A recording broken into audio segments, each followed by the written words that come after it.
Somebody asked me one time how'd I cut my thumb off. I said, which time?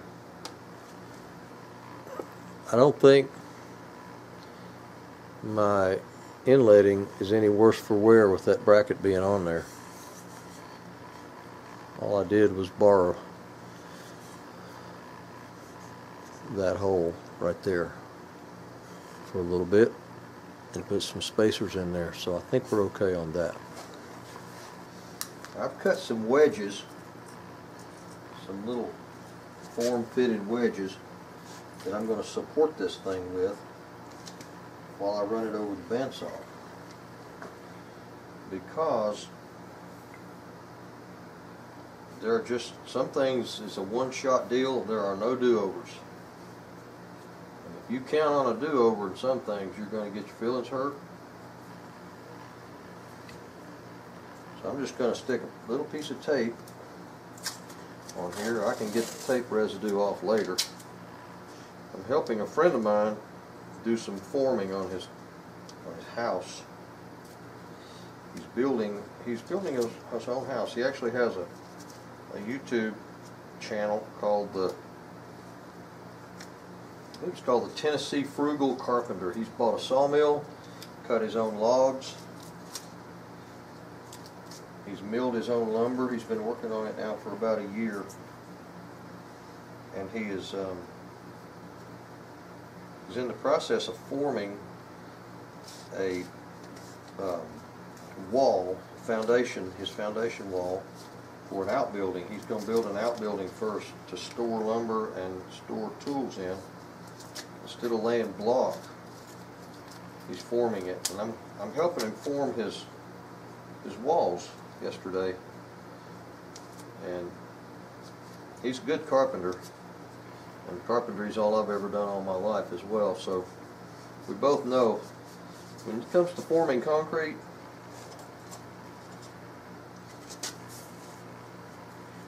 you better get it right the first time, because do-overs are rare in concrete. When it blows, it blows. I cut me some little blocks that'll go in here under this tape and flatten this, where I can lay this thing down flat on my bandsaw table and it won't rock. Because when bandsaws, when that blade hits that and it starts rocking, it grabs, and it ain't pretty. The next thing I'm going to do is, because this is wider here than back here, I have figured just a swag, really, it's not, I think this is too thick. I'm going to add a little shim to this narrow part so that it will be a perpendicular cut up here. Probably should have measured that, and I think I will, so I'll know how thick to make the shim. Alright, back here at the back end where it's the widest is about like so. Up here where I'm going to put this shim, you can see how much room there is. So I need a shim that's half of that room, half of that thickness of that gap rather. And that's about what I've got. It's really close. It's quite close. Then I'll have a perpendicular cutting space and a flatness that I can work with.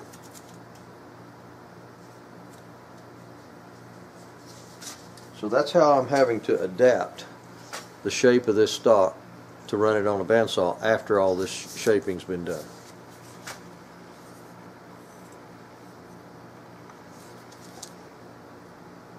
Now, this is just a rough bandsaw cut, and there's a little daylight. You can see it if you put the light the right way here and there. And for a rough bandsaw cut, I'm very happy with that.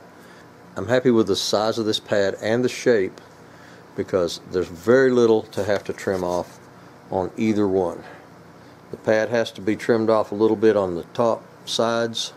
The stock has to be trimmed a teeny bit on the top. There's a little bit of wood showing up here, and it just fits very, very, very well for a mail order pad. The only way I know to pad this thing, work on it, it's not going to scuff it at this point, is with the rag. before I even start trying to fit and sand and grind, I'm going to go ahead and bore my holes. That way I can line this up in the same place. The screws that they sent with it are supposed to fit, but they look a little tiny bit big.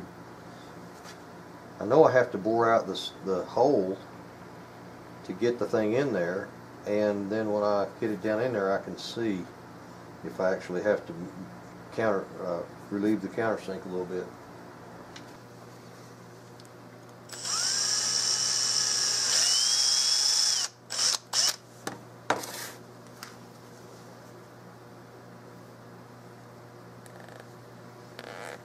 That hole is just big enough for me to run that screw in with my fingers.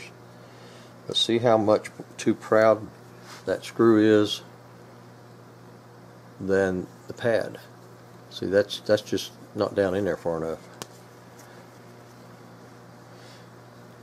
Redoing a countersink is not a super easy thing to do, because they tend to dig in and grab. So you got to really hold this thing down well before you start in to countersink it. If they grab, that is shot. And this is a cheap one. It's only like 20 bucks. It's a reproduction. So I've got to get a countersink. You know what? I've got a countersink right here. Usually I just use a drill bit. This one is an actual countersink tool. It's a better idea. Like Ford, you know? It's a better idea. Unless you own a Toyota. My drill press is a little messy right now. Sorry about that. You got to really hold this down. Now, a countersink tool doesn't grab like a drill bit. So, this is actually not near as dangerous as what I thought it might be, and explained to you that it might be. I'm just going to go down a little and then try it. The reason I'm having to unscrew this is the shank portion is smaller than the thread portion ever so slightly, and when I drilled this hole out, I didn't want to get it any bigger than I had to. Okay, that'll work.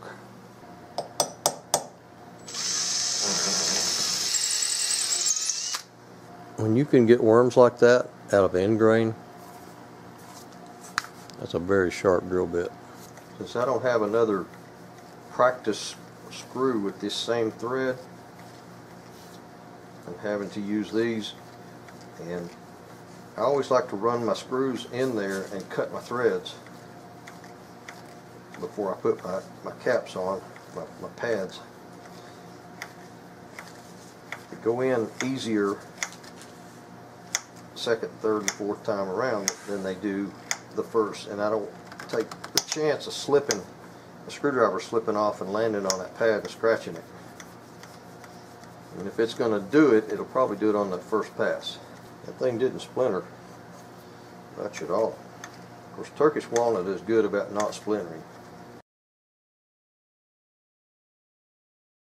Now, I'm not going to torque this down much.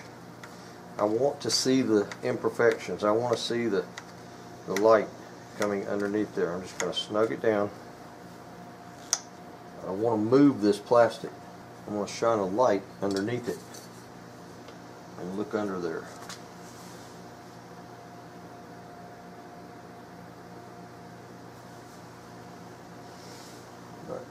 I have a high spot where it's touching right here at the screw, from about there to the end. I have a gap about right here. It just really just needs to be just evened up. Just slick it up. It really doesn't need a lot. There's a hump here and a little hump there, but they're very small. These screws should be identical. I mean, they should be. They mass produce these things. So I'm not really worried about keeping the top and the bottom exactly in the top and bottom.